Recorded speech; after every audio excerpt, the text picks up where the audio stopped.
I got one good question. I think this is going to be for Mr. Anthony S. What's your strategy on coming up with copy? So do you have any tips to help publishers decide what to put on their lander, what to put in their Facebook ad, just overall copywriting in general? Yeah, great question, guys. I think this is going to sound a little funny, but I'm serious. This is when we're writing copy, we'll put ourselves in the user's shoes so much to where we can feel exactly what they're feeling. So, for instance, when we got into the debt space, I was late on my medical bills on purpose. I wanted to see what that process was like. I had my friends call me 20 times a day, I no love joke, this. because they get called by debt collection agencies over and over. So I felt what it felt like to not want to pick up my phone, to not want to go check the mail, to not want to tell my friends or family that I'm in debt and I can't afford things, and so that like I almost call it like a method actor. I'm almost like a method actor for copywriting, because I can put myself in those people's shoes so much to the point where I feel what they're feeling. So now I'm not writing, it's going to be great to get out of debt in 2018. I'm going to say stop the phone calls.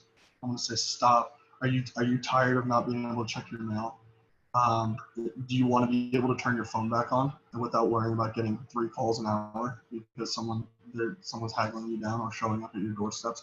So I know that's more of a concept than specific action items. I'd say to get more action though, we write, and I actually do write a tremendous amount of our sales copy, and we have sales copywriters too. But it's in my opinion the number one skill for an internet marketer is, or I'd say hardest skill to find and highest value. It's being able to write to persuade, persuasion copy. So I write to the feelings of people like that. I know what stage they're in. I create urgency on some level, and a believable level. So if I said like this offer ends Tuesday, no, it doesn't. Everybody puts that on their ads. You know what I mean? But if our server space can only hold 2,000 more people, or 200 more people, and we're filling up by the end of today, maybe obviously that's not, I just can't look that off the top of my head, but something where it's a more believable action. We'll use a lot of, what's the word I'm looking for, angles that create action again too. So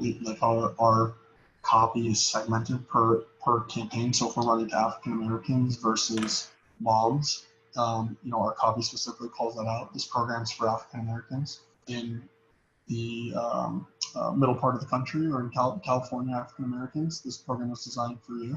And now they're like, it gets them to stop, kind of interrupt their pattern a little bit, and get them cruising. So I can, if whoever asked that has a follow-up question on that, I'm happy to answer that. But that at a high level, when I'm writing copy, it's super important to know where the person is in their stage, where they're at in their journey, what does the process look like, because that understanding, I think, comes from now speaking in their terms of where they're at versus you're just an internet marketer that's just trying to drive a phone call.